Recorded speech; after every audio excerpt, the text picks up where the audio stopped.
Achieved.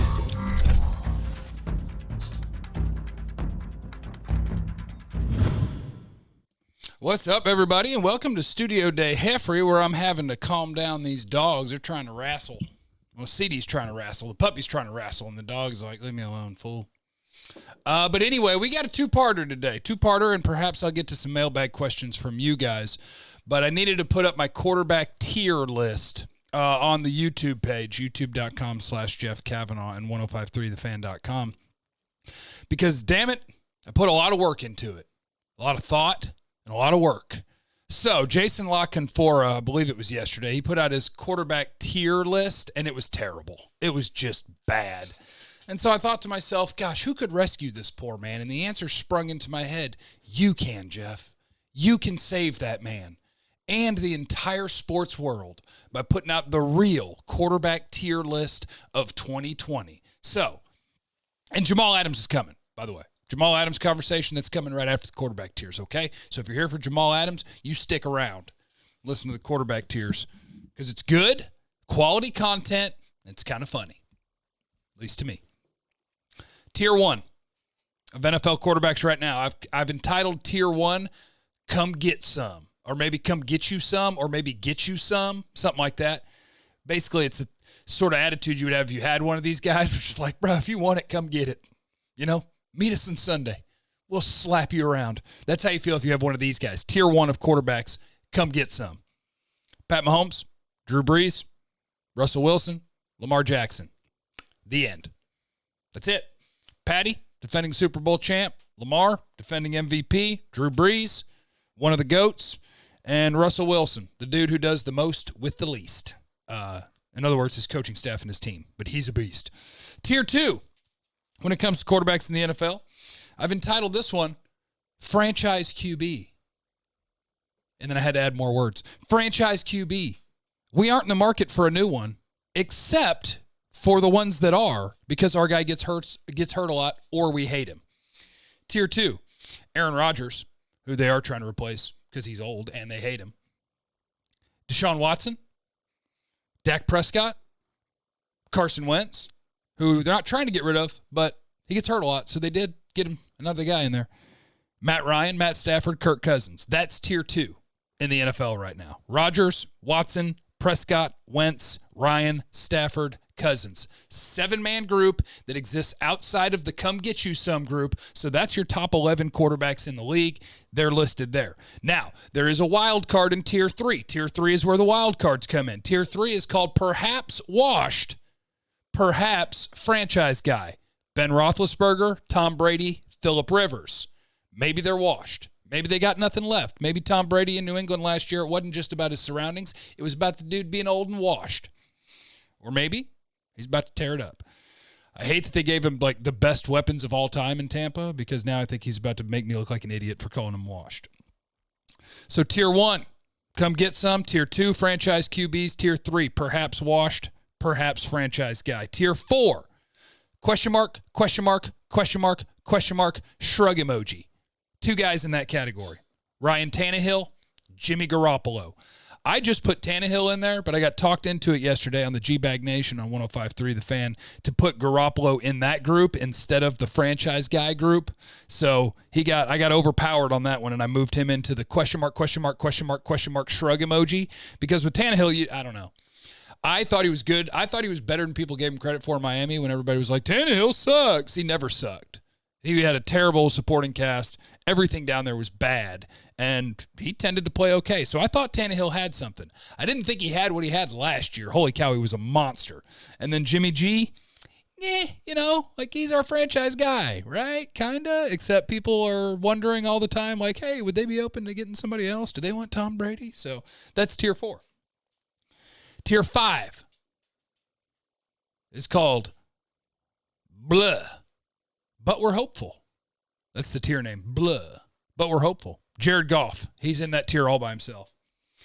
Tier 6 is called, well, he can't throw, but our roster's good and he can run and we're winning some games. That's Josh Allen. He's in his own tier, Tier 6. Tier 7, Whippersnappers, Part 1, think he's going to make it. Kyler Murray. He's the only man in Whippersnappers Part 1 think he's going to make it. Because Tier 8 is Whippersnappers Part 2. Let's wait and see. And that one is quite crowded.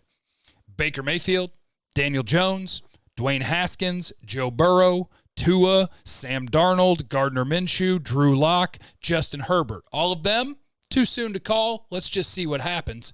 Kyler is in Whippersnappers 1 by himself. Whippersnappers 2, very crowded with the youngsters. Tier 9 in today's landscape of the NFL is called He's Okay, but we're open to upgrading. Derek Carr in Las Vegas, and Teddy Bridgewater in Carolina, although they did just commit to him, but I'm sure they're open to upgrading. Tier 10, we're terrified, scrambling for what's next. That's where Trubisky and Foles are in Chicago. And Tier 11 is entitled, This Crap Ain't Gonna Work, but we're going to tank and build the next dynasty. And that is Jarrett Stidham with the Patriots, who are getting ready to go get Trevor Lawrence or Justin Fields and then win 5 more Super Bowls. So that is the real quarterback tier list. If anybody asks, you just reference that. I know some of the tiers have long titles, but that's the real quarterback tier list. Now, the next thing that we have to discuss today, of course, is Jamal Adams. As Gary Myers of the New York something or other, I think it's the New York Daily News, he tweeted out, sources told me today, Jets have given no indication they'll sign all-pro safety Jamal Adams to a new contract in the offseason. Want to wait to make decision. He wants contract now. Stalemate has caused friction, and sources said trade very possible. It's expected half the teams will call Jets. And after that, he added this. The divide between the Jets and Adams escalated in the last few days, and this has potential to get ugly. It's not even about the dollars right now. Jets want to wait at least until regular season to consider new deal. Adams wants it now. Pay me or trade me, ? Could be getting there.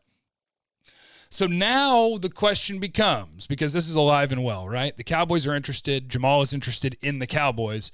It might be time to make this move. Yesterday, I was saying, hey, look, here's how this is going to play out. The Jets are going to start the season. They're going to be bad. They're not ready to be good yet, so they're going to get to 1-4 or 1-5, 2-4, whatever. And the Cowboys will get to 3-1, 3-2, 4-2, or whatever. And then they'll start picking up that phone and saying, hey, Jets, I know he still hates you, and you're not trying to give him his contract. We will. So here's our first-round pick, and let's dance. I think I've seen reported that I believe they want like a first and a third. And that's where you get into your game of chicken, which is you call them, you say, well, look, we'll give you a first-round pick. And they're like, well, we want a first and a third. And you're like, no, we're going to hold the line here. Take our first-round pick and give us that player. But then you got to look around and be like, hold on, there's like 15 other teams interested. Are one of them going to throw in that third-round pick and make this happen? And should we just do that to close this deal? CD, why are you so excited about this topic? CD is the young puppy. Really wants the older dog to wrestle with him. And that's how she requests it, with that sound. And the old dog just looks at her like, what are you doing, bro? Come here, ZD. I'll pay you attention. So the question becomes, are you willing to pay their asking price when it's blowing up on them anyway? They're probably going to have to offload him at some point. I want Jamal Adams on the Cowboys. I want it bad. Just give him your first-round pick, you know? And you may have to sweeten it with something, because maybe there's other teams in the league that will offer him a first-round pick. And you're going to have to pay him immediately. That's part of what he wants. That's the biggest thing to Jamal Adams right now is he wants his payday. So you'd have to be ready to give him $15 million, maybe more than that, per year, and make that work with the rest of your roster. But you make it work. We can make it work. We'll figure out, Tyrone Crawford's in the last year of his deal. You have to look at some of the other guys that how soon can we get out of it, or can we move money around? Can we whatever? But I'll make it work for Jamal Adams. That's a dude that impacts games. That's a dude that's kind of the future of the linebacker/safety hybrid position that just makes a ton of plays. He'll sack the quarterback. He'll force fumbles. He'll get some interceptions. He's solid in coverage. He's a monster. He's one of the best safeties in football. So go get him, Cowboys. I thought we were going to be able to wait to the trade deadline, but if it's bidding war time now, go get in the mix. Go get in the mix. Bring Jamal Adams home. And quickly, a couple of mailbag things. Tristan Scott said, do you think DeMarcus Lawrence can play end in a 3-4 or move him to outside pass rusher, because eventually we will move to 3-4? I don't know what eventually means, but I don't think they have the personnel for it now. I think they're a 4-3 team. But I do like the idea that they're talking about being multiple and whatever is going to bother an opponent. We can line up a bunch of different ways. But Gerald McCoy said he's always going to be lined up in the same spot and have the same responsibilities, and that's as a 4-3 under tackle. Lined up over a guard, penetrate. Dontari Poe is not made for the 3-4 nose tackle life anymore. He's made for the 4-3 nose tackle life. DeMarcus Lawrence is more suited to a 4-man line than he is to a 3-man line. On a 3-man line, you're going to be asking him to 2-gap, which he can do, and he'd be a great run player, but you want to be able to rush the passer more than that. So I still think they're built as a more of a 4-3 team, but it does seem like Aldon Smith or Randy Gregory, they're very open to the idea of that guy sort of being a 3-4 outside linebacker pass rusher. So they're going to mix things up, but I think Tank is at his best in a 4-man line as a defensive end. Jackson Williams says, hey, Jeff, I got a scouting question for you. When you look at offensive linemen, what are some of the key traits you look for? Also, what can a lineman do to avoid being called a catcher? Thanks, and keep up the great work. So when we say that a guy's a catcher, it's that, gosh, you can just kind of picture it, right? You say set hut, you snap the ball, and in order to avoid being called a catcher, you're good with your hands, you're good with extension, you got some pop to you because you're pop, and you're meeting them here. A catch blocker is somebody who kind of absorbs the guy and then is able to just kind of hang on. You're absorbing the rusher, and you're able to, okay, but that's a catch blocker. You're kind of catching him. I want you to assert your dominance on that man. And the things you're looking for when you're scouting offensive linemen, I think in today's game, pass pro is more important than run blocking. But what you're looking for is a guy that is athletic in terms of his feet, getting away from the line of scrimmage, being able to recover. If he does get beat, you're looking for guys that consistently win with their hands. You don't want defensive linemen to beat them to the punch and get hands in their chest. You're looking for their anchor in terms of, all right, a guy bull rushes you. Can he push you into your quarterback, or can you immediately drop that big old butt and say, no, sir, we stop right here? So a lot of different things. Just watch them play and see how often they win and how often they lose. How about that? Okay, that's what I'm doing today. Quarterback tiers, Jamal Adams, and a couple of mailbag questions. I do have some other ones that, like Vicente asking about what Xavier Woods said about the defensive scheme. That I'll probably get either later today or tomorrow, and there's some other really good questions that I think are worthy of more time than I have right now. So we'll do either another video later today or tomorrow. Just leave in the comments what you want to hear about tomorrow or later today if I'm able to sneak one in.